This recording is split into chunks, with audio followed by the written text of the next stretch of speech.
He's 5 years older, but I'm wiser. When I see Modi ji, the striking thing is that he has a very big head. It's clearly the sign of some major processing work going on there. Congress में merit को recognise नहीं किया जाता. कांग्रेस में केवल आपका बाप कौन है, आपकी माँ कौन है. जो राहुल गांधी बोलेंगे ना, दुनिया गोल नहीं है, earth is not round, earth is flat, तो बोलेंगे yes Rahul, earth is flat. Modi झूठ बोल रहा है, अर्थ इज राउंड. कि राहुल और रॉबर्ट को अलग रखो, तब आप 100 सीट जीत पाओगे मोदी के साथ. अच्छा, they are not voting for Rahul, they are voting despite Rahul. Even though it is as strong as it is today under leadership of prime minister Modi, Nadda ji, Amit ji, it is much more open to feedback from the ground. It is much more responsive, it is much more democratic also. मतलब कि छोटी चीजों के लिए भी booth level कार्यकर्ता को पूछेंगे और वो बूथ लेवल से शुरू होते होते पीएम तक जाएगा. Congress actually wins when country is less developed. Apart from that, if you see हज यात्रा पे जितने लोग जाते थे, 1 लाख लोग यूपीए के जमाने में, आज 1,40,000. Triple talaq has been banned even in Muslim Nations.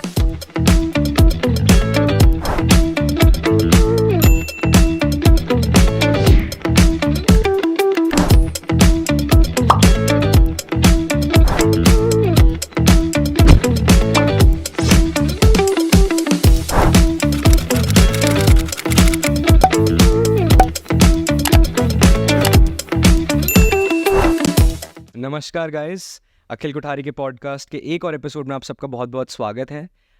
आज मेरे साथ इस पॉडकास्ट पे शहजाद पूनावाला जी हैं, जो बीजेपी के नेशनल स्पोक्स पर्सन हैं. पहले तो भाई thank you so much for coming. आप Thank you for inviting me. Lovely podcast which I've been following and it's quite the rage. Yes, thank you so much and it is honestly an honor to have you because मैं कितने time से आपके podcast, TV interview सब कुछ देख रहा था, तो आई सेड कि इनको तो बुलाना ही है मुझे अपने पॉडकास्ट पे. तो पहले तो आप बहुत ज़्यादा थके हुए हो गए, आई एम श्योर. पूरे दिन की I'm not meetings के tired. बाद. Actually, I don't get tired. If you do anything that you love, I am sure. जो आप जिस चीज़ से प्यार करते हो, तो you're never tired. तो I can tell you that even after this, if I had to go for another TV debate, You would have gone. I'm happy to. इससे ज़्यादा बड़ी कोई चीज़ हो ही नहीं सकती. Imagine there was a time that I was dying to do this. Right? 10 years ago, I was dying to do this. Today I am. So then why would I be tired? That's true. That's the As long as good black coffee. motto to live by in life. तो मैं सबसे पहले शुरू करूँगा आपके आज का जो जिस जगह पे आप है उसके बारे में हम बाद में आएंगे. पहले मैं थोड़ी आपकी हिस्ट्री जानना चाहता था कि आप अपने यंग एज में were you always first of all interested in politics and secondly आप NSUI में भी थे, राइट? NSUI में था. तो मुझे उन दोनों के आपके एक्सपीरियंसेस जानने हैं पहले, सबसे पहले. So बचपन में the earliest memory जो मेरी थी कि भाई कुछ करना है, पर वो तब क्रिस्टलाइज नहीं हुई थी कि पॉलिटिक्स के माध्यम से करना है. पर अबाउट एज ऑफ 10-11 मेरे मन में क्लियर था कि पब्लिक लाइफ में कुछ करना है. ओके. और सोसाइटी को थोड़ा इम्प्रूव करने के लिए कुछ करना है. पर क्लैरिटी ये नहीं थी कि it will be politics. Politics दूर दूर तक नहीं सोचा था, क्योंकि मेरी फैमिली और मेरी कम्युनिटी में दूर दूर तक किसी का पॉलिटिक्स से कोई लेना देना नहीं. ओके. तो we are as distance as we can be from politics या गवर्नमेंट सर्विस या गवर्नमेंट जॉब से भी. मतलब ऐसा भी नहीं है कि हमारी कम्युनिटी में या हमारी फैमिली में गवर्नमेंट जॉब करने वाले भी कोई हो. Okay. It's a purely business oriented community या प्राइवेट सेक्टर में. तो and plus Pune is very cut off from politics as such in that level, you know. Mumbai is still little bit, Delhi तो obviously यहाँ पे तो हर एक का कोई नेता बनने का सपना रहता है, रिश्तेदार कोई नेता है. पर पुणे में ऐसा था. तो 11-12 की उम्र में मतलब ये था कि कुछ करना है. कई लोगों ने एडवाइस किया था जर्नलिज्म ज्वाइन करो, पर for some reason I used to feel कि जर्नलिज्म. आप शुरू से पब्लिक स्पीकिंग में अच्छे थे? नहीं, आई वाज नॉट. अच्छा. I was a terrible public speaker. Okay. You won't believe it. Nobody believes it. I had, but I remember why I took interest in making myself better in public speaking. क्योंकि मेरी एक history की presentation थी और उसमें मैंने बहुत बुरा परफॉर्म किया. मतलब बुरा मतलब I could not say 3 lines in a classroom of 50 students and I had 3-4 attempts but I could not. Like जो भी है. So maybe it was just fright or whatever it was. So that day I decided that I will never allow that to be repeated again with me. Wow, okay. तो फिर उसके बाद I used to read कि भाई how to deliver a public speech, read public, you know, the historical public speeches of various leaders, Mark Antony से लेके सारे जो speeches, और फिर उसके बाद body language या जो भी बोलने की improvement कैसी करनी है. Then I used to follow people also. So particularly Vajpayee ji at that time, even though I was at that point of time, my ideology was in a sense pro-Congress because, my family, my entire community is Congress-oriented. The ecosystem The ecosystem was completely Congress. And Pune and Maharashtra was a very Congress Congress-dominated state till 2014. Yeah. But even then I used to like Vajpayee ji. तो वहाँ से थोड़ा सा pickup करना skills, फिर धीरे धीरे करके इम्प्रूव करता रहा. उसके बाद पॉलिटिक्स में आना है ये तो आफ्टर कॉलेज ही मैंने तय किया था. अच्छा. तो इट वाज नॉट कि बचपन से ही पॉलिटिक्स में आना था. मैंने लॉ की पढ़ाई की. I never practised law. मैंने अपना मतलब बार एग्जामिनेशन भी नहीं दिया क्योंकि मुझे लॉयर बनना ही नहीं था. मुझे सिर्फ लॉ की जानकारी प्राप्त करनी थी. वो एज में मुझे लगता है after I finished commerce and I was doing law, at that time I was getting more and more clear कि the public domain that I want to be in will be in politics. तो तब मैंने NSUI, youth Congress, ये सारी चीज़ें join की and मैं political activism में घुस गया. फिर उसके बाद जो नेशनल लेवल की पॉलिटिक्स है उसमें पहली बार तब आया जब जैसे 3-4 महीने हम लोग अपनी पॉकेट मनी बचाते थे और दिल्ली 1 महीना में आता था. अच्छा. तो that was the only way, क्योंकि पुणे में तो नेशनल पॉलिटिक्स करने से रहे, पर दिल्ली में कांग्रेस ऑफिस आने के लिए 1 महीना भी, मतलब Delhi is an expensive place Cost to live. so to live and to eat and everything. So I would save up my pocket money, like I would not spend it anywhere. And then when I used to get my break in the college, तब मैं इधर आता था और अर्जुन नगर में I used to take a room on PG. Okay. And from there I used to take a blue line bus, which would take me from Arjun Nagar to Janpat Road. There's a bus stop on Janpat Road. Okay. Next to Sonia Gandhi's house. But on the back gate. Okay. The front gate opens up to 24 Akbar Road, which is 10 Janpat opens up to 24 Akbar Road. So I would get down on that back gate, walk to 24 Akbar Road and then go to the Congress office and voluntarily काम करता था. And at that time... and how old were you at this time?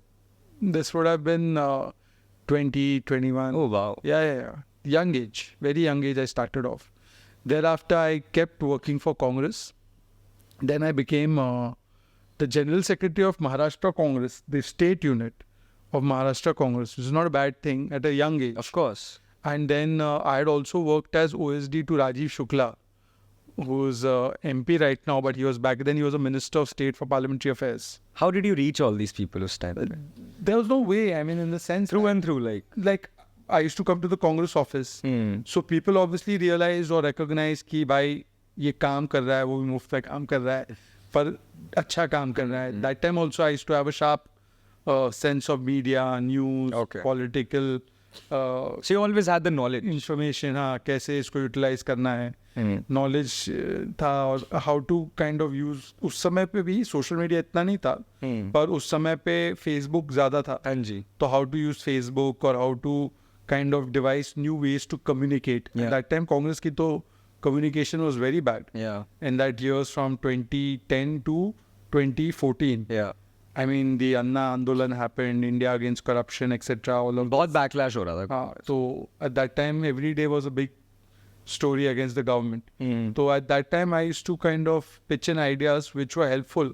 So that's how people recognize, and then I, मतलब थोड़ा करके लोग recognize करने लगे, and then I used to start going for debates, not as a Congress spokesperson, but as a political analyst. Okay. Who would speak on the issue. So I think I am one of the earliest pioneers, along with my brother, in this political analyst space in India. Like we were the first ones in 2009, 2010 to like actually professionalize and go professionally for it. तो उस space में मतलब लोगों ने recognize किया, and then they felt that I was contributing something. You and your brother, like what's the age difference between the two of you? अभी आपने बताया. He's 5 years older, but I'm wiser. He was already in Congress. He was never in. He's never been in a political party. He's not in Congress even now. वो Congress के मतलब he's very close to the Congress ecosystem and family, but he's not officially in the Congress. Nor does he want to join. As far as I remember, he's not interested in joining the party. He is just out.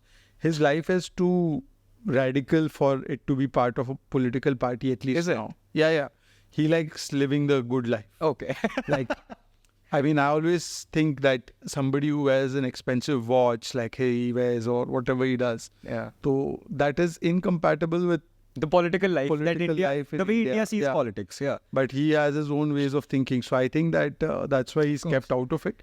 And he enjoys the space of being, like I said, not true political analyst. Yeah. मतलब वो card holder नहीं है, वो actually विचारधारा या ideology या जो भी है फैमिली उसमें बिलीव करता है. तो ही काइंड ऑफ एस्पाउसेस देयर कॉज. अभी आपने उनके साथ एक पॉडकास्ट करा था. सुशांत सिन्हा वाला. हाँ, सुशांत सिन्हा वाला. मैंने वो पूरा देखा और लिटरली मैं उसका ट्रेलर देख के ना मेरे को इतनी एक्साइटमेंट हो रही थी कि ये तो बहुत ही मस्त होने वाला है. Because from what I heard in your early podcast you said कि you know I don't even haven't even spoken to my brother since. Yeah, that was the first time we. And I'm asking this to you, Shahzad bhai, because me and my brother, you just met him, we are super close. हाँ. तो मेरे लिए कोई दो भाइयों का equation देखना ना बड़ा इंटरेस्टिंग उस तरीके से. और you're trying to kind of see how it's with your brother. Yeah. As of his. Exactly. But yeah, so even. I want to know. Sorry, I'm cutting you off. उस time how was it? That meeting him after so long or being on that podcast. So meeting in the sense, so I met him in many studios, Okay. but that was for political debates. Okay. So we don't talk there or anything. Yeah. And this was the first occasion, the Sushant Sinha वाला podcast जो था, वो पहला occasion था जहाँ पे हमने non-political चर्चा की. वरना हमारी जो चर्चा ऐसा होता है कभी कभी, जैसे वो दिल्ली में कम रहते हैं, वो पुणे ही ज़्यादा रहते हैं. Okay. पर जब वो दिल्ली रहते हैं तो वो भी स्टूडियो आते हैं डिबेट करने.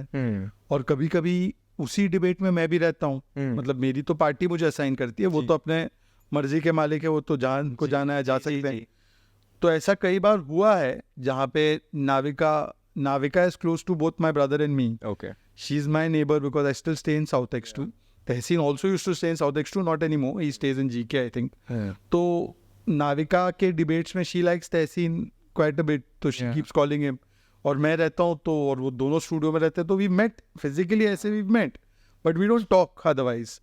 And of course after Tahseen got a baby boy along with Monica, my भतीजा जुरवान, तो obviously I've gone and met him. Of course. So, but I don't think Tehseen was there the 2-3 times I went to meet my nephew. But that way he's my nephew, and see, I don't have any child. So for me, he's like my son only.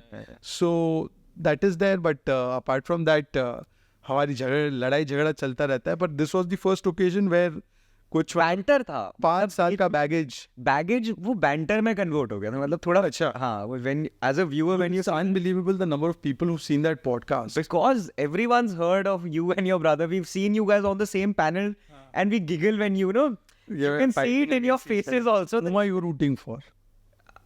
I'm rooting for And your brother? we are rooting for whoever's with BJP. That's the case.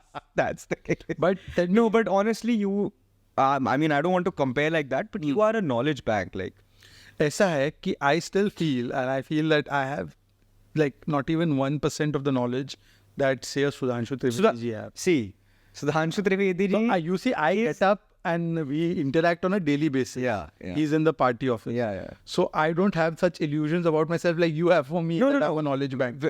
Knowledge bank, you also know how to talk. You know how to hold a debate. So does Sudhanshu Trivedi. But I'm sorry to say, but I will not compare any politician in this world with Sudhanshu Trivedi, with the knowledge that he has and the way he delivers it. But I tell you, even though Sudhanshu ji is a great orator, great speaker, great debater, no comparison. Yeah. I think even world across, Yeah. you will find very few comparisons. But I will still tell you that just on the speaking and political, देखो debate का मतलब क्या होता है कि you have to convert the audience through your speech and you have to convey that political point, right?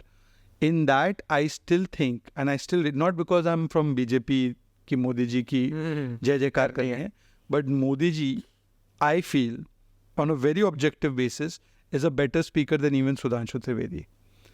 And therefore, imagine The the personality and aura that Modi ji. No, I'm not not just personality and aura. See, many people will only look at that.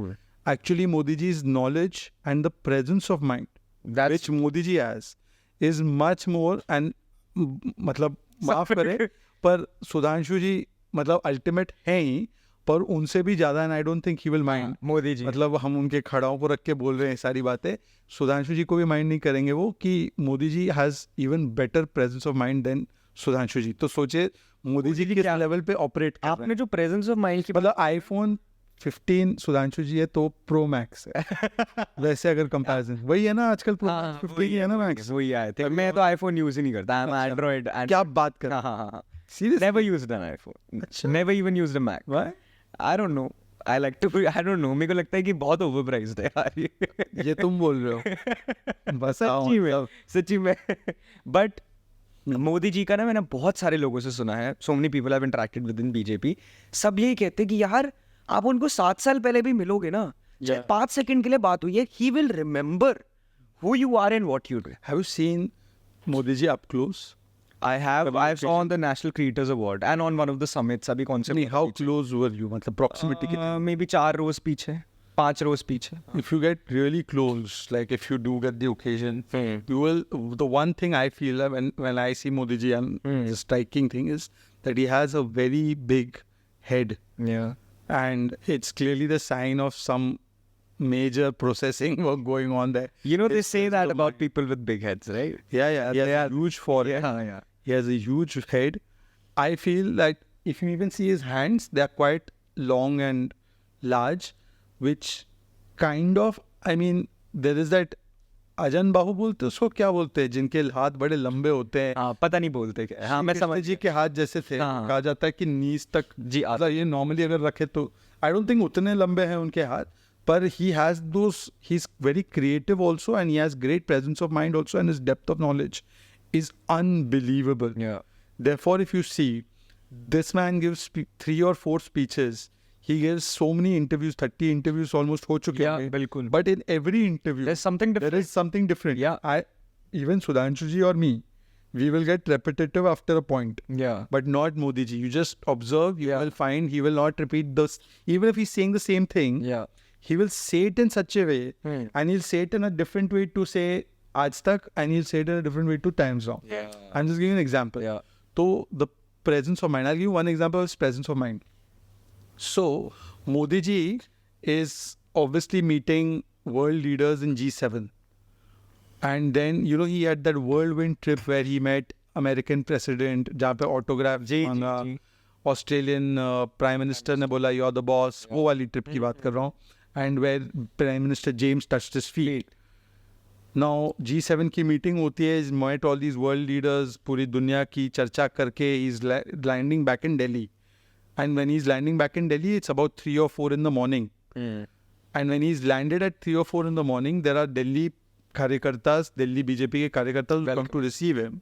In that, at 3 or 4 in the morning, there is one Tejinder Bagga, Yeah. who's not wearing his normal pagdi जो पहन के बांध के आते. So when he's not wearing a normal pagdi, which is a normal जो turban है, he's kept his hair in a way that you will not be able to identify so easily कि तेजिंदर है. Okay. थोड़ा सा look different आता है उससे, जो रात को पहनते होंगे अब जो भी. पर एनीवेज वो वहाँ पे खड़े थे. तेजिंदर का कुछ दिन पहले ऑपरेशन हुआ था, जो सोशल मीडिया में ऑब्वियसली हम लोगों को पता था, हमने सब उसको विश किया. मोदी जी चलते चलते आ रहे हैं, रिसेप्शन लोगों से ले रहे हैं, पीछे नड्डा जी है. वो तेजिंदर बग्गा को देखकर 1 सेकंड के लिए पूछते हैं कि कैसे हो भाई. वाओ क्या अभी आपने राम मंदिर का देखा प्राण प्रतिष्ठा के दिन? जी बिल्कुल. अमिताभ जी के रिस्ट को उन्होंने इंडिकेट किया. अमिताभ जी सामने खड़े थे, हाँ याद है, सारे सेलिब्रिटी जी आगे खड़े हुए थे. तो मोदी जी उनको अभिवादन उनका स्वीकार करते हुए जा रहे थे. तो मोदी जी ने ऐसे इंडिकेट किया अमिताभ को, अगर आप वो वीडियो देखूंगा दोबारा, क्योंकि अमिताभ जी के रिस्ट का ऑपरेशन. ओह ये मोदी जी का प्रेजेंस ऑफ माइंड है बॉस, यू कांट. और ये एक दूसरे राहुल है जिन्होंने राय को वही प्राण प्रतिष्ठा में नहीं थी, लेकिन पर वो देख रही है. और ये मोदी जी है कि भाई एक चलो Amitabh is a great superstar, but to even remember something like K R is इनका ऑपरेशन. So he's unbelievable. He sits down with gamers. He will talk in their language. Brother, I was at the National Creators Award. Yeah. And literally each person जो वहाँ पे hardcore Congress supporter भी आया होगा ना, वो कन्वर्ट होके गया होगा, बिकॉज जो उन्होंने वहाँ डिलीवर करा. मैं कह रहा हूँ कि for example Modi ji doesn't know everything which is related to Gen Z, let's say that. उनको किसी ने ब्रीफ करा होगा समथिंग या लेकिन उन्होंने वहाँ आके जो डिलीवर करा, रिमेम्बरिंग एवरीथिंग, मतलब हर इंसान वाज लाइक कि वाह भाई, मतलब आवाजें चिल्ला रहे थे लोग कि ये क्या क्या बोल रहे हैं और कितना ज्यादा कनेक्ट हो पा रहा है. yeah, every content creator, he knew something that clicks Exactly. or something that they have said or some experience. So it's unbelievable. मैं अब वापस थोड़े आपकी उस पे आऊँगा, जर्नी पे, बिकॉज मेरे को leading up to you leaving Congress discuss करना है और फिर मेरे को बीजेपी, राहुल गांधी, ये सब डिस्कस करना है आपसे. I just want to know one thing. आपने शायद इसके बारे में पहले बात करी होगी बट मेरे पॉडकास्ट पे तो नहीं करी, तो मैं तो पूछूंगा कि आपका कांग्रेस छोड़ने का ट्रिगर पॉइंट क्या था. मैंने एक चीज़ सुनी थी कि कोई कांग्रेस का कोई डिबेट टाइप कंपटीशन ऐसा होता है जिसमें वो चूज करते हैं कि who is the best spokes person, और इसमें आप नंबर 1 आए थे बट आपको स्पोक्स पर्सन बनाया नहीं गया. Was that the No, that was not the trigger point. That incident took place in 2012-13. Okay. मैंने कांग्रेस 17 में छोड़ी. हाँ. तो वो ट्रिगर पॉइंट नहीं था, पर वो मैनिफेस्टेशन था या वो सिम्टम था जो लार्जर डिजीज कांग्रेस में है कि कांग्रेस में मेरिट को रिकॉग्नाइज नहीं किया जाता. कांग्रेस में केवल आपका बाप कौन है, आपकी माँ कौन है, आपका भाई कौन है, वही चलता है. देखो, लोग बोलेंगे कि भाई ये आपको पहले नहीं पता था. ऑब्वियसली पता था. जब मैंने कांग्रेस ज्वाइन की थी which when I was very young, eight that time text books में, स्कूल में ये पढ़ा था कि भाई चलो Congress is a good party, it's done so much for independence. ऐसा एक पूरा माहौल महाराष्ट्र में तो यही रहता था कि भाई कांग्रेस ने सब कुछ इंडिपेंडेंस के लिए किया है, टेक्स्ट बुक्स में और हिस्ट्री में जो आप पढ़ते हो. तो ज्वाइन की. फिर उसके बाद राहुल गांधी जस्ट 2004 में उन्होंने पॉलिटिक्स ज्वाइन की थी, चुनाव लड़ा था और जीते थे. और उन्होंने उस समय पे यूथ कांग्रेस और NSUI का मामला संभाला था. He was the general secretary incharge for these 2 organisations. तो उन्होंने हमको प्रॉमिस किया था कि भाई देखो ऐसा है कि आई अंडरस्टैंड कि it's very difficult for outsiders to make it in politics. I am privilege but I am going to ensure that youth Congress NSUI से हम शुरू करेंगे कि एकदम डेमोक्रेटिकली इलेक्टेड सिस्टम होगा एंड एनीबडी कैन देन सबको representation मिले. हाँ, and you can become the president if you want. It's not reserved for anybody etcetera etcetera. ये उन्होंने हमको जैसे बोलते स्पील दिया. ये हमने इसको माना भी. हमने राहुल गांधी की बात मानी, तो समझिए मेरी स्थिति क्या थी. तो तब तो वो मतलब उतना लोगों को पता नहीं चला था ना कि राहुल गांधी बोलते कुछ और करते तो कुछ और ही है. तो उनकी बातों को मानते हुए हमने देखा. और देखो पॉलिटिक्स में कोई भी सिस्टम बदलने में टाइम लगता है. तो 4-5 साल दिए. बिल्कुल. पर 2011-12 आते आते मुझे लगने लगा कि भाई साहब ही डजंट डिलीवर. मुझे तब से ही लगने लगा कि भाई डिलीवर नहीं करते. फिर उसके बाद तभी उनकी जो स्पीचेस में सुनता था, वो कभी इंटरेक्शन में आते थे, तो मुझे लगता था कि क्या शर्ट में पॉलिटिक्स, पैंट में पॉलिटिक्स. मतलब ऐसा नहीं था कि जैसे कोई और नेता भाषण दे रहे हैं, एकदम प्रभावी भाषण, एक टॉपिक पे स्टिक करते हुए, कुछ डेप्थ की बातें हैं, कुछ थोड़ा कनेक्ट करने वाली बातें. उनकी बातें कभी कनेक्ट नहीं करती थी. मतलब ऐसा लगता था कि फॉरेन से पढ़ के बच्चा आया यहाँ. तब तो उनका मीडिया इकोसिस्टम उनके पूरे उसमें लगा रहता था, महिमा मंडन में. पर तब भी मुझे लगता था कि रियली. बट एनीवेज, अब लीडर थे तो हम क्या ही बोल सकते थे. एक जनरल सेक्रेटरी थे. पर मैं तब से फिर मैंने उनको लेटर वेटर लिखना शुरू कर दिया, क्योंकि उस समय उन्होंने एक सिस्टम बनाया था कि अगर कोई भी सजेशन है तो मुझे ईमेल करो, लेटर लिखो, आओ मिलो, बात करो. तो बात मिलने का तो कभी मौका मिला नहीं. 1000 कॉल कर दिए, कभी मिला ही नहीं अपॉर्चुनिटी. क्या बात. अरे his access was, it was just this thing कि भाई आई एम एक्सेसिबल. कभी एक्सेसिबल नहीं थे, वेरी रेयरली. बट लेटर और ईमेल भेजते थे. फिर मैंने भेजना शुरू किया. मैं उनको समझाने लगा कि भाई पार्टी को अगर टिकना है तो भाई थोड़ा प्रोफेशनल बनना पड़ेगा, थोड़ा क्लैरिटी लानी पड़ेगी, थोड़ा डायनेस्टी से हटना पड़ेगा. तो पहले मैं ये लिखता था कि भाई ये डायनेस्टी ख़त्म करो, डायनेस्टी ख़त्म करो. फिर मुझे लगा कि भाई डायनेस्टी ख़त्म करो ये तो बात ठीक है, पर कदम डायनेस्टी की बात ख़त्म करने की बात करूं, दिग्विजय सिंह डायनेस्टी ख़त्म करने की बात करूं, अशोक गहलोत डायनेस्टी, पहले मेन प्रॉब्लम इज तो गांधी डायनेस्टी. बिल्कुल. तो धीरे धीरे करके I started trying to indicate to him कि भाई you make way for other leaders like non-dynastic, you and your family should become custodian of Congress. आप उसको मतलब एक ट्रस्ट की तरह ये देखो कि आप कस्टोडियंस है इस पार्टी के, पर पार्टी चलाने का काम, पार्टी के डे टू डे ये कोई और करे. तो मुझे लगता है कि उनके जो एडवाइजर्स थे, जो आज भी वही एडवाइजर है, और वो एडवाइज़र उनको कहाँ ले जा रहे हैं, उन्होंने चाबी भरने का काम शुरू कर दिया कि ये देखो शहजाद पूनावाला तो आपको अभी आने के लिए लगा हुआ अभी है। गौरव वल्लभ जी है, उन्होंने भी यही एडवाइजर्स की बात करी थी। नहीं गौरव वल्लभ जी को पर देर से समझ में आया, 6-7 साल पर अच्छा है उनको समझ में आया। पर वही है एडवाइजर्स, मतलब I also he was I think alluding to KC Venugopal and Jairam Ramesh. I am talking about people like who are in actual inner circle of Rahul Gandhi, who get up and sit and who are planning his things, etc. So his core team as such. Okay. So these people, they would go and I guess fill his ears. So he listens to those people. Yeah, he listens. मुझे राहुल गांधी को ऐसा देख के लगता है कि किसी की भी नहीं सुनता। नहीं, he listens to people he wants to listen to. वो जो उसको boost they. Yeah, I guess it is based not on the fact that those people are meritorious, but it is on the fact that they are his yes men. So they are telling him things that he wants to hear.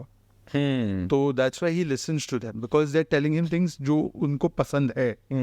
He doesn't have courage to like have somebody who will call him out or who will say to him, "Okay, no, this is not right, Rahul." Have you been to his house? No, I have not been to his house. I've met him, but not in his house. अच्छा, आप साथ में doggy वाला incident नहीं हुआ? नहीं, वो हेमंत बिस्वा शर्मा के साथ। I know. So the point is that Rahul Gandhi actually surrounds himself with two kinds of people. One is that he surrounds himself with people who are his father's friends' children. So it's a very friends children. मतलब अगर राहुल जी के पिताजी और आपके पिताजी दोस्त है, हाँ, तो आप उनके साथ दोस्त बन सकते हो। Okay. वो एक क्राइटेरियन है। तो there's a club. It's a cozy club of dynastic feudalistic people. मतलब he will not treat you as an equal unless you belong to that league where your father is friends with his father. Okay. Then he thinks you're of that pedigree कि तुम दोस्ती करने लायक हो या तुम्हारी बात सुनने लायक है। दूसरे जो कैटेगरी ऑफ लोग जिनकी बातें सुनता है वो शुद्ध यस मैन है। मतलब जो राहुल गांधी बोलेंगे ना, दुनिया गोल नहीं है, earth is not round, earth is flat, तो बोलेंगे yes Rahul, earth is flat. Modi झूठ बोल रहा है, अर्थ इज राउंड, तुम सही हो। But तो ये दो टू कैटेगरीज ऑफ पीपल है। अब हम उस कैटेगरी में फिट ही नहीं हो रहे थे। ना मैं किसी बड़े बाप का बेटा, ना मैं उसको ये बोलने को तैयार हूँ कि अर्थ इज फ्लैट। हम तो बोल रहे भाई अर्थ राउंड है, आप कुछ करो। तो वो लेटर जस्ट टू कंप्लीट की क्या हुआ, प्लीज। तो बेसिकली वो चाबी भरना उनके कानों में, उनको कुछ भी बोलते रहना, ये शुरू हो गया था मेरे खिलाफ। एनीवेज मुझे उससे ज़्यादा फर्क नहीं पड़ता था, क्योंकि भाई ठीक है, अब क्या कर सकते हैं। अ पर्सन हैज़ टू जज ना कि who is telling him right and who is telling him wrong. The leader has to decide कि किससे इनपुट लेना है, किससे इनपुट नहीं लेना है। तो ये चलता रहा। फिर उसके बाद वो इवेंट हुआ जहाँ पे एक ट्रेनिंग कैंप ऑर्गेनाइज किया था 15 Gurudwara Rakabganj is the war room of the Congress party. वहाँ पे ट्रेनिंग कैंप हुआ था कि बेस्ट स्पोक्स पर्सन्स की एक सूची बनाएंगे, बिकॉज उस समय पर कांग्रेस की बहुत बुरी स्थिति हो गई थी कम्युनिकेशन।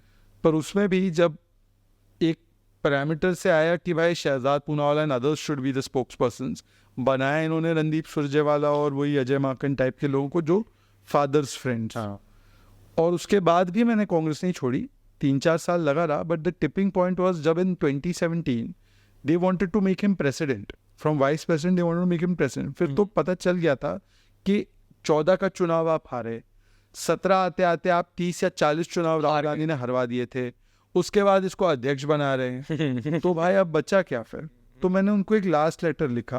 उससे पहले मैंने एक एडवाइस भी दी थी इनको कि राहुल और रॉबर्ट को अलग रखो, तब आप 100 सीट जीत पाओगे मोदी के सामने। अच्छा, हाँ, और मैं अभी भी राइट हूँ।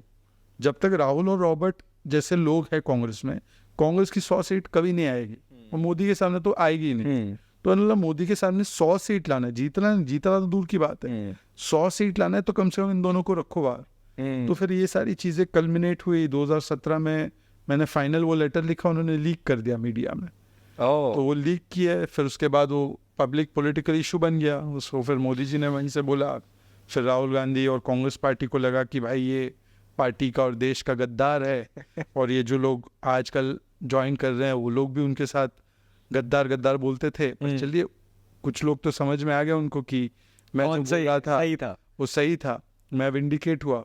पर मैं आज भी बोल रहा हूँ कि राहुल गांधी में 2004 से मैं उनको देख रहा हूँ सांसद के रूप में, 20 साल हो गए, और 14 से तो मतलब आप देख ही रहो lead of opposition de facto के रूप में, उनके अंदर एक सुधार, एक इम्प्रूवमेंट अगर कोई भी आदमी बता सके कि ये 2004 में ऐसे थे, अब वो बेटर हुए, देयर इज नथिंग। मीडिया वाले कुछ भी बनाए, मीडिया वाले विल प्रेजेंट, नहीं नहीं नहीं यार राहुल तो अब हार्ड वर्क कर रहा है, देखो भारत जोड़ो यात्रा कर दी, देखो कितना फिट है भाई। फिट क्या होने से क्या होगा भाई? अब उसके फिटनेस जिम ट्रेनर थोड़ी ना मिले। शहजाद भाई मैं इसमें बीच में बोलूंगा, मैंने राहुल गांधी की सारी वीडियोस देखी, न्याय यात्रा की, पहले वाली की भी देखी थी, इस वाली की भी देखी। The kind of conversations he is having with people जहाँ पे वो स्टॉप्स कर रहे हैं, मतलब मुझे लग रहा था कि ये जो बातें कर रहे हैं इसका क्या तुक है, और जो ये या तो अपने मैनिफेस्टो में बोले या स्पीचेस में बोले या कहीं भी बोले, ये सिर्फ बोल रहे हैं। मैं कल को बोल दूं फॉर एग्जाम्पल कि मैं इंडिया के हर एक बंदे को 10-10 करोड़ रुपए दे दूंगा, इसको बात का कोई तुक नहीं है, या मैं अपने डॉग के साथ खेलते हुए वीडियो डाल दूंगा तो लोगों को लगेगा ओ Rahul Gandhi so cute. Chess वाला वीडियो डाला उन्होंने, क्या हुआ उसका मतलब? एंड मेरे को ये समझ नहीं आता कि लोग इतने, I am sorry to use this word but stupid है कि वो ये चीज समझ नहीं पा रहे कि ये बंदा सिर्फ बकवास कर रहा है। सबको समझ में आता है, आपको कौन लग रहा है कि उसकी बात? लोग वोट तो दे ही रहे ना, वो Rahul Gandhi, they are not voting for Rahul, they are voting despite Rahul. हाँ, जो कांग्रेस को वोट कर रहे हैं, they are not voting because of Rahul. हाँ भाई साहब, have you seen the reaction of people when Rahul speaks about something? Half of his party people are running for cover, जैसे अरे यार ये फिर बोल गया। I have another question from you because you have been in the Congress party. अभी आपने बात बोली that Congress और Gandhi should become like a trust, ठीक है, जहाँ पे कांग्रेस पूरी, अब तो वो भी स्थिति नहीं बहुत अच्छी है। मुझे ये समझ नहीं आता, इतने बड़े बड़े लीडर्स, हेमंता बिस्वा सरना, चलो वो तो एक फिर भी न्यू एज लीडर, पुराने जितने सीनियर लीडर्स हो, चाहे कपिल सिब्बल हो, गुलाम नबी आज़ाद हो, राजस्थान के इतने बड़े लीडर्स हैं, साउथ के इतने बड़े लीडर्स हैं, क्यों कांग्रेस गांधी के बिना नहीं चल सकती? Is it because, and I am saying this on the podcast, is it because they have all the money? It's not as simple as that. I'll tell you how it is.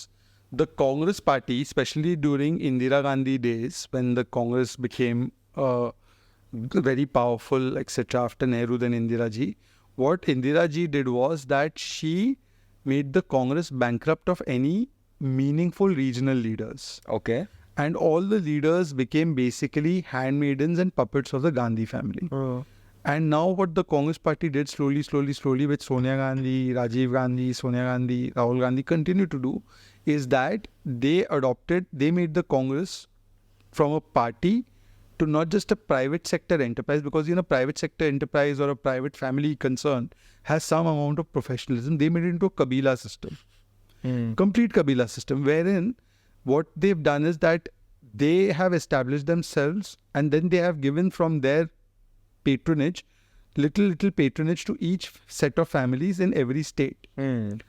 कि तुम लोग वहाँ पे चलाओ मेरी franchise, monarchy की तरह चल रहा है। एग्जैक्टली मतलब एक बड़ी प्रिंसिपैलिटी है, उसने छोटे प्रिंसिपैलिटीज को अपना, तुम यहाँ से टैक्स कलेक्ट करो, तो वहाँ से करो, तो वहाँ से करो, तुम्हारा कोई प्रॉब्लम होगा तो मैं सॉल्व करूँगा, तुम कोई कुछ करोगे तो मैं सवाल नहीं पूछूंगा, मैं जो कर रहा हूँ तुम मुझसे सवाल मत पूछो।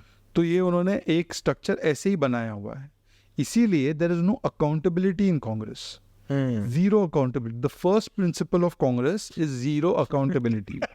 नो इट्स, आप समझ नहीं रहे हो, इट्स बीजेपी एंड कांग्रेस में जब लोग बोलते हैं ना कि डिफरेंस क्या है, मेनी पीपल से बीजेपी तो सेम इकोनॉमिक पॉलिसी फॉलो कर रही है, BJP is Congress plus cow. नहीं, BJP is not like that, BJP is diametrical opposite, because मैं दोनों जगह रहा हूँ। जी बीजेपी में merit and accountability have very important place, और इससे कोई नहीं बच सकता। बीजेपी का मेरिट और अकाउंटेबिलिटी का जो चाबुक है उससे कोई भी नहीं बच सकता, top most leader to bottom most leader. So इतनी डेमोक्रेटिक है, मतलब डेमोक्रेटिक एंड अनुशासित एंड मेरिटोक्रेटिक है, as democratic but even meritocratic. मतलब कि a leader has time, the leader will be given opportunity, the leader will have the wherewithal to call his shots, but after a point if that leader doesn't deliver, then the system naturally progresses to the next leader. Therefore the BJP since its inception to now 2024 तक, अभी 80 से 2024, you see the number of presidents this party has had. कोई ऐसा नहीं है कि भाई अब अडवाणी जी के बाद उनके बेटे, नहीं सब अलग अलग, वाजपेयी जी के बाद उनका कोई परिवार का, ऐसा कुछ नहीं है, क्योंकि you will get the opportunity, you will get the platform, party will back you completely, discipline होके party आपके पीछे लगेगी because ideologically भी motivated है. ऐसा नहीं है कि केवल पैसा कमाने के लिए यहाँ पे कार्यकर्ता, जैसे कांग्रेस में सिर्फ पैसा दलाली है वहाँ पे. कांग्रेस में और कुछ नहीं है, या तो ये कबीला सिस्टम है या तो दलाली सिस्टम है.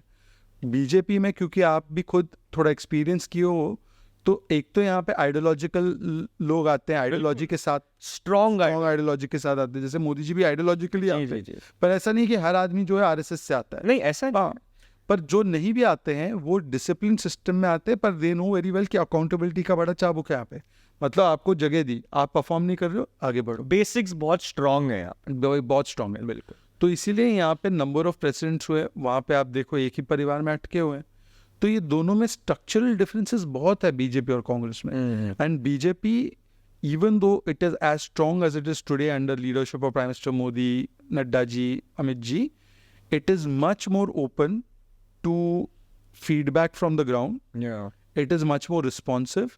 It is much more democratic also. And it requires much more consensus to sell any decision within the BJP than it is required in Congress. You will say कैसे कांग्रेस इतनी वीक पार्टी है, BJP इतनी strong leadership है, तो BJP में तो जो बोलेंगे वो फॉलो होता है. बीजेपी में जो बोलेंगे फॉलो होता है, पर बीजेपी में इसलिए फॉलो होता है क्योंकि वहाँ पे डिक्टेटरशिप का नहीं है सवाल. वहाँ इसलिए फॉलो होता है क्योंकि बॉटम से लेकर ऊपर तक एक consensus based decision making process है.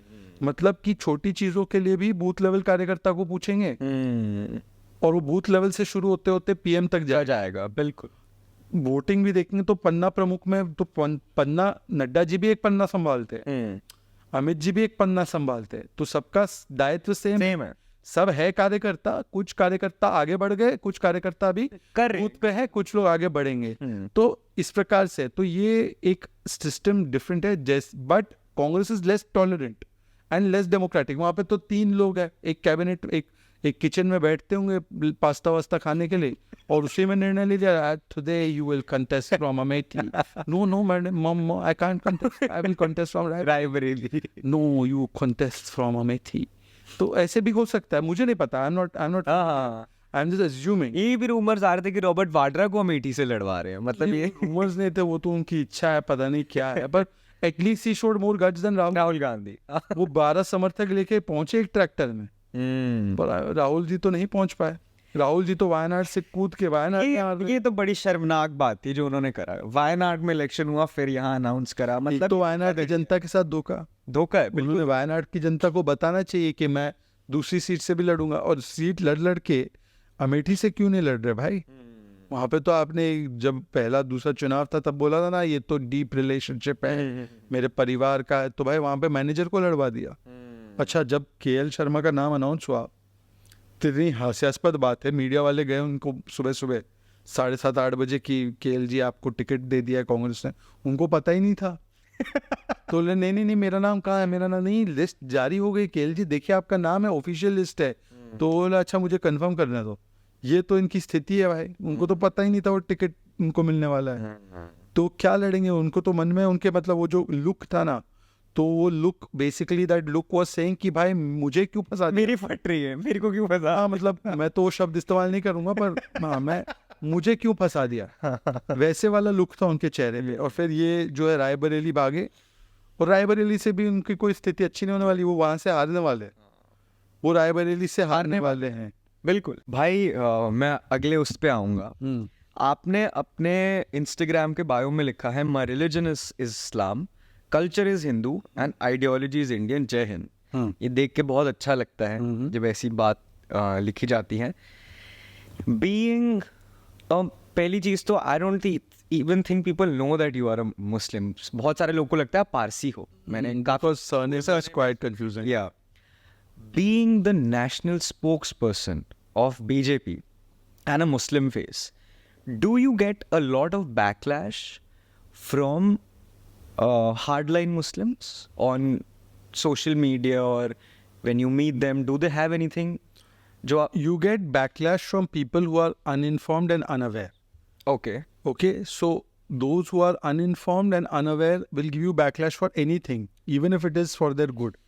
So I don't take that very seriously. But the problem is that, see, those who are practicing politics of vote bank, they have made it an issue in such a way that BJP RSS आपकी दुश्मन है और इसीलिए आपको ना विकास का काम देखना है, ना आपको फैक्ट्स देखने हैं, ना आपको डेटा देखना है, ना आपको ये देखना है कि कौन आपका भला कर रहा है, केवल हमें इसलिए वोट दो क्योंकि बीजेपी आरएसएस आएगी तो आपको जो है मतलब आपकी जिंदगी पर बड़ा खतरा आ जाएगा। ये आपने 2016 में एक आर्टिकल में भी लिखा था, if I am not wrong, this is Muslim कि कैसे उनको वोट बैंक बनाया जाता। मैं आज ही एग्जैक्टली सो बेसिकली क्या किया है कि मुस्लिम समाज को एक प्रकार से बंधक बना के रखा है and they are emotionally and mentally blackmailing the entire community. And for so many years, the community has been deprived of even basic facilities, just so that उनको उतनी गरीबी में रखेंगे, गुर्बत में रखेंगे, थ्रेट और फियर में रखेंगे, तब तो आइडेंटिटी पॉलिटिक्स प्ले करेंगे। आप अपनी आइडेंटिटी से कब सिक्योर होते हैं? जब आपको पता है कि आपका पेट भरा हुआ है, आपको डेली जो आपकी नीड्स उसके लिए run around नहीं करना पड़ रहा है। When you reach a certain level of aspiration, then you suddenly have other things to look forward to rather than just your identity. Exactly, yeah. So you grow out of your identity. As we are seeing in Kashmir. As we are seeing in any place where prosperity reaches. Yeah, exactly. So keep prosperity out and play the politics of identity, and that can only be done if you're kept in poverty. Congress, Very right. Congress का the biggest law, मैं आज ही किसी से discuss कर रहा था कि कांग्रेस का मेन जो लूजिंग का एक रीज़न है वो ये है कि लोग भारत में और शिक्षित हो गए और मिडिल क्लास बनने लगे या और पॉवर्टी से बाहर आने लगे। अगर लोग कम शिक्षित होते या लोग ज़्यादा पुअर होते तो Congress would be celebrating. Congress actually wins when country is less developed. Congress thrives on keeping people under developed. उनके मैनिफेस्टो में ये साफ साफ पता लगता है। ये उनका विजन भी वही है। उनका विजन ये नहीं है कि देखो जैसे बीजेपी और कांग्रेस का एक मैनिफेस्टो का एक सैद्धांतिक डिफरेंस जो है, apart from the fact that they are doing तुष्टिकरण एंड वी गो फॉर संतुष्टिकरण, that we don't say that we will only give to one vote bank, we will give to everybody. वो तो सैद्धांतिक difference है, पर उनका main सैद्धांतिक difference हमारा क्या है? देखो उनके उसमें है 1 लाख रुपीज टू पर अनएम्प्लॉयड या 1 लाख रुपीज टू पर वुमेन, पुअर वुमन। बीजेपी का अप्रोच ये है, हम किसी के खाते में 1 लाख रुपए नहीं डाल रहे, हम ये बोल रहे हैं कि हम आपको 5 लाख रुपए का लोन सस्ते रेट पे दिलवाएंगे। मतलब हो सकता है 0 इंटरेस्ट पे या वेरी लेस इंटरेस्ट। आप 5 लाख रुपए का लोन हमारे तरफ से हम आपको प्रोवाइड कराएंगे, आप लो, उस पर आप इनकम कमाओ 1 लाख रुपए की। सेल्फ एम्पावर कर। Exactly, the difference is this. वो बोल रहे हैं खटाखट अकाउंट में डाल देंगे, और हम बोल रहे हैं कि हम कोई खटाखट अकाउंट में नहीं डालेंगे, हम आपको आत्मनिर्भर बनाएंगे। जी, आप लोन लो, वो लोन आपके पास अवेलेबल होगा, अपॉर्चुनिटी ऑफ कैपिटल आपको अवेलेबल कराएंगे। इसीलिए देखो, बैंक से लोन देना या एक कैपिटल अवेलेबल कराना, that is a reasonable thing, that's how credit link things are done. वो जो बोल रहे हैं 1 लाख रुपीज पर पर्सन और per unemployed etcetera, how much is it going to cost the exchequer? कभी किसी ने कोई फिगर दिया? आज भी मैं 3-4 लाख करोड़ रुपए है। 3-4 लाख करोड़ रुपए तो ऐसे चुटकी से राहुल गांधी ले आए। नहीं 4-5 lakh, even if you assume it's 5 lakh crore rupees, that means per year 1 lakh crore. 1 lakh crore, if you're giving 1 lakh to one unemployed, that means only 1 crore unemployed you're going to give. हाँ, बाकी तो देश में मतलब सिर्फ आप मान रहे हो कि केवल 1 करोड़ ही अनएम्प्लॉयड है या 1 करोड़ ही गरीब है। तो ये 5 लाख करोड़ का बजट ही नहीं हो सकता। उसके लिए you require lakhs and lakhs of crore, which is just not possible. Yeah. These are impractical things. It's not worked anywhere in the world. Unless you are going to tax people 80 and 90%. I don't know what. And kill the industries. Kill industry, kill economy, kill investment, kill everything. So this is not practical. This is just saying things for the sake of saying it. Congress ने न्याय वो वाला scheme promise किया था 2019 में, 72,000 rupees per family या पर person जो भी है। तो उन्होंने कितने स्टेट्स में लागू किया? चलो 2019 में नहीं जीते तो कर्नाटका में आए तो वहाँ कर देते, हिमाचल में आए वहाँ कर देते, क्यों नहीं किया? सही बात है, वादे करने तो बहुत आसान हो। वादे करना 1500 रुपए महिलाओं को हिमाचल में उन्होंने वादा किया था, कितनी महिलाओं को दिया? आप राजस्थान में उन्होंने फार्म लोन वेवर अभी तक चढ़ा के 10 दिन में देने वाले थे। हाँ। भाई आप ही के इलाकों के फार्मर्स को पीटा उन्होंने, बाजरा की MSP नहीं दी ढंग। बिल्कुल। ये आप जानते हो, राजस्थान में तो सबसे ज्यादा धोखा दिया, किसानों की जमीनें नीलाम कर दी। अच्छा, इन्होंने वहाँ राजस्थान में, क्योंकि आप राजस्थान से ताल्लुक रखते हो, 3,000 रुपये पर अनएम्प्लॉयड को वादा किया था। वहाँ पे सबसे ज्यादा अनएम्प्लॉयमेंट राजस्थान 20% थी, और पेपर लीक होते थे हर दूसरे बिल्कुल, हफ्ते। कितने बच्चों को उन्होंने दिया अनएम्प्लॉयमेंट भत्ता। अभी तेलंगाना में आया, वहाँ पे कितने 12,000 रुपये दे दिए किसानों को। कुछ नहीं, ये वादा पूरा कर ही नहीं सकते। कर्नाटका में तो बैंक्रप्सी लाने की स्थिति में है, केरला में बैंक्रप्सी आ चुकी है। तो ये सारी चीजें जो है ना, these are all crackpot schemes which they never deliver upon. Reasonable जो चीज है वो बीजेपी प्रॉमिस करती है और बीजेपी डिलीवर करती है। ठीक है, लोग एक बार देखेंगे भी, लोग देखेंगे, उनको समझ भी आएगा। आपने किसी को चुन के आप लेके आए हो, पावर में बिठाया इतनी प्रोमिस करके, वोटर 5 साल देख लेगा, ज़्यादा से ज़्यादा 10 साल देख लेगा, उसका भी हो जाता है एक टाइम के बाद। दैट्स ट्रू, बट प्रॉब्लम ये है, जैसे the original point we are talking about is कि द मुस्लिम कम्युनिटी। हाँ, तो उसमें ये है कि उन्होंने मुस्लिम्स को क्या बोला हुआ है कि मुस्लिम्स को उन्होंने बोला हुआ है कि आप एजुकेशन मत मांगो, आप स्कूल मत मांगो, आप हेल्थ केयर मत मांगो, आप घर मत मांगो, आप कुछ मत मांगो हमसे। आपको सिर्फ हम सेफ्टी गारंटी कर रहे हैं बीजेपी आरएसएस से।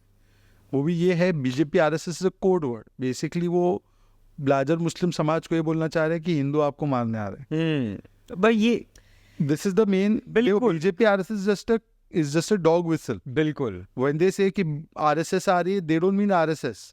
They mean Hindus are coming after. Yeah. So basically, imagine the situation that Indian Muslims who have stayed back after partition because they trusted their Hindu brothers more than they trusted those Muslims of Pakistan. Yeah. They have sowed seeds of division and hatred to the extent that now they are saying कि boss, the Hindu will come after you. Therefore, you vote for us, we will protect you, but don't ask for anything else. Modi ने ये सब कुछ नहीं किया। मोदी ने India identity politics नहीं की। मोदी जी ने बोला कि भाई तुम लोग टॉयलेट अपने घर में बनाओ, अपने घर में नल से जल लगाओ, gas लगवाओ। You know, 50% after 2014, 50% of Muslim households have constructed their first house. Wow. 50%. See the number of scholarships that UPA used to give, that has increased by 20-25 lakhs under Modi ji. Yeah. Budget of minority ministry has increased under Modi ji. Apart from that, if you see हज यात्रा पे जितने लोग जाते थे, 1 लाख लोग UPA के जमाने में, आज 1,40,000 है। आप गुजरात और बंगाल के मुसलमानों को कंपेयर कीजिए, और बहुत स्टार्क इकोनॉमिक, हेल्थ, फाइनेंशियल, हर पैरामीटर पे। तो मैं यही कह रहा हूँ कि मोदी कम्युनल, गुजरात कम्युनल, वहाँ पे भी Muslims are doing better on every parameter, and Bengal secular, under secular government, their Muslims are doing far worse.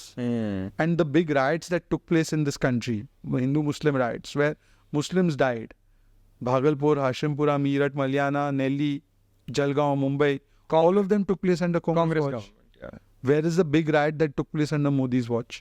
So therefore the point is that neither security, neither poverty alleviation, neither aspirational living, nothing was done by Congress. They just played this identity politics, and therefore the entire Muslim community has been in a sense held captive. And now the Muslim community is breaking free. Yeah, and also I feel by कि for I may be wrong, आप मेरे को correct करना, मेरा ऐसा मानना है कि ऐसी बहुत सारी चीज़ें हैं जिनसे मुस्लिम्स, फॉर एग्जाम्पल कुछ आपने बात बोली, जैसे मेरे बहुत सारे मुस्लिम फ्रेंड्स हैं, you know, I am really close to them, but कई बातों पे उनको अगर बोल दिया जाता है ना कि यार this is, I feel this is wrong in your religion, ठीक, वो बहुत ऑफेंड हो जाते हैं, बहुत ज़्यादा। मेरे दोस्तों में भी मैंने देखा है। मुझे ऐसा लगता है कि ये उनकी गलती से ज़्यादा जो पिछले 70 सालों में इंडियन मुस्लिम्स के दिमाग में जो भरा गया है ना जहर, ये उसकी गलती ज़्यादा है कि आप उनको कभी लिबरलाइज आपने होने ही नहीं दिया। हिंदू लॉज गॉट रिफॉर्म्ड इन 1950s। या इंडिपेंडेंस के बाद the majority community was given the onus that you reform your religious laws, which they happily accepted. Why wasn't the same done for Muslims? Vote bank. Exactly.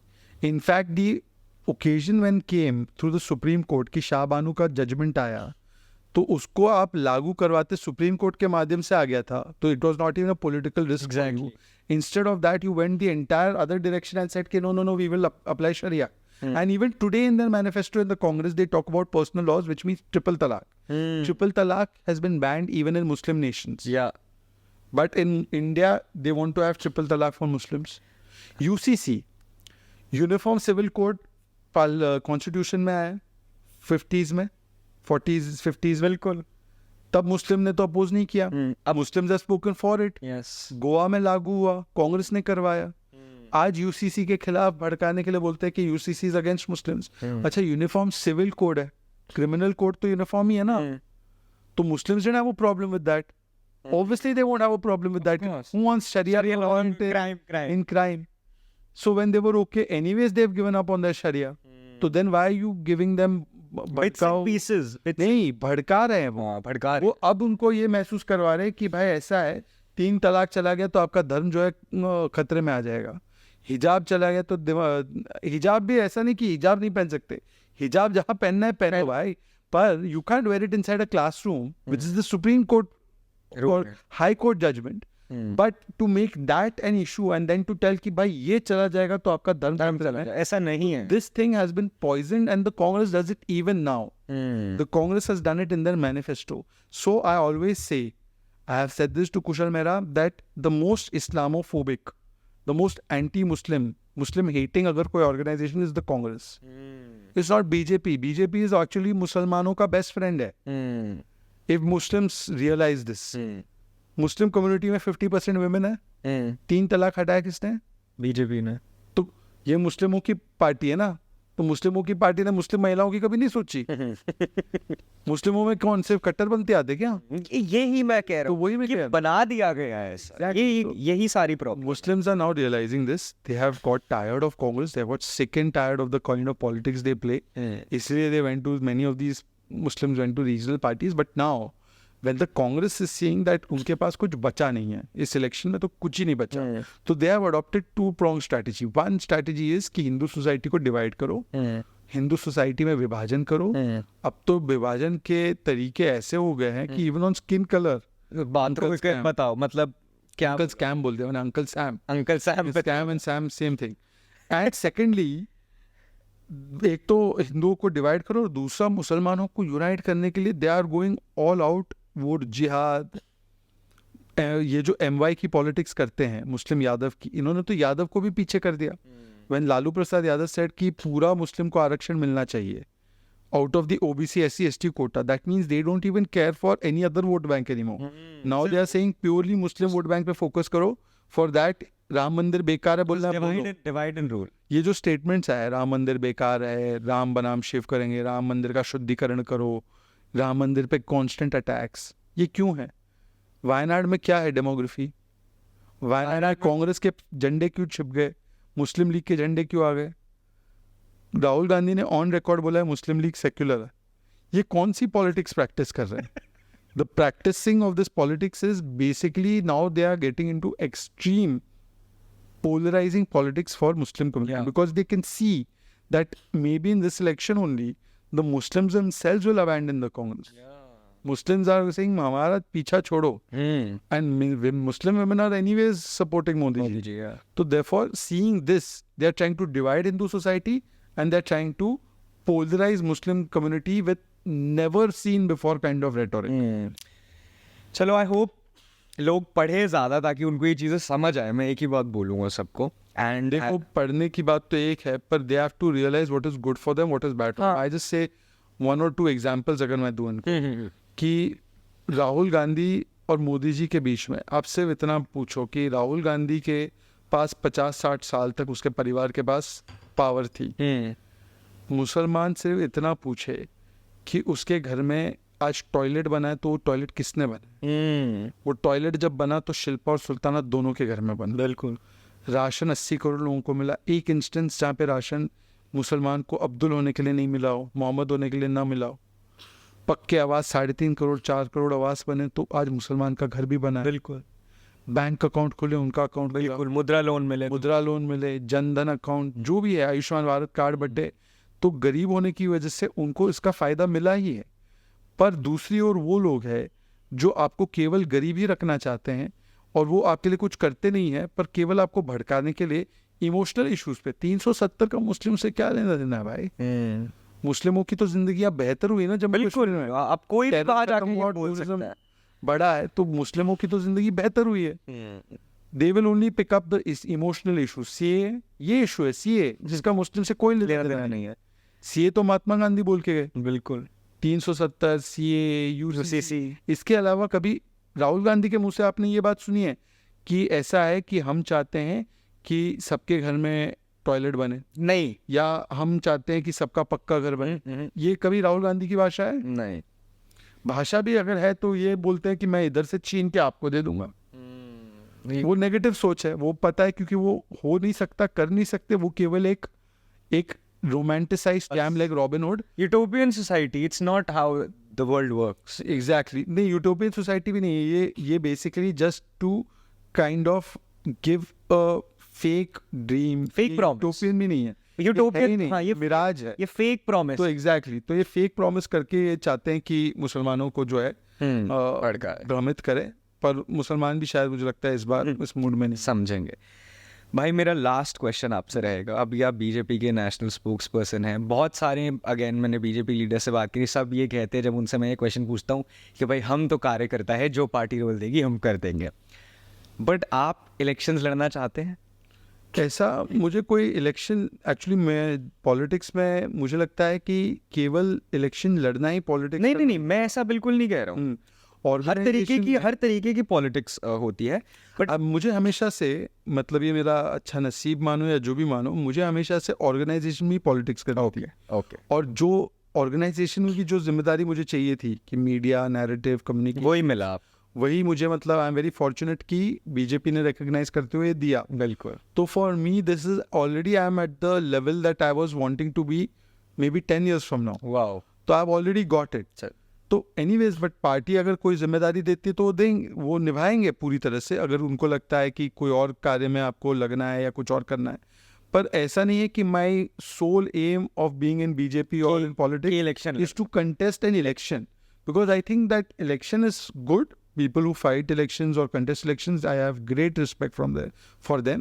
But I also feel that there's a lot more than just fighting in election. politics. 100%। जैसे हमारे RSS के लोग या हमारे जो प्रचारक जो हैं, वो जिस प्रकार से घर घर जाकर, गली गली जाकर वो एक सोशल नेटवर्क और कांटेक्ट बनाते। कल मेरा संडे है, कल मेरा काम ही यही है। हाँ, संडे को मेरा यही काम है। तो असली पॉलिटिक्स तो सोशल इस सोशल नेटवर्क, संगठन को स्ट्रॉन्ग करने से आती है। तो इसमें भी बहुत व्यापक दृष्टि से काम करने के लिए स्कोप है। बिल्कुल बिल्कुल। और मुझे लगता है कि this also has lot of opportunity to contribute towards society and nation.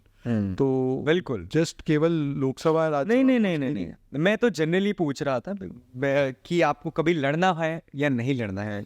नहीं, वो तो अगर पार्टी बोलेंगे तो लड़ेंगे, उसको मना तो नहीं करेंगे, अगर बोलेंगे तो। बट किसी की भी ड्रीम होगी बीजेपी का स्पोक्स पर्सन होना।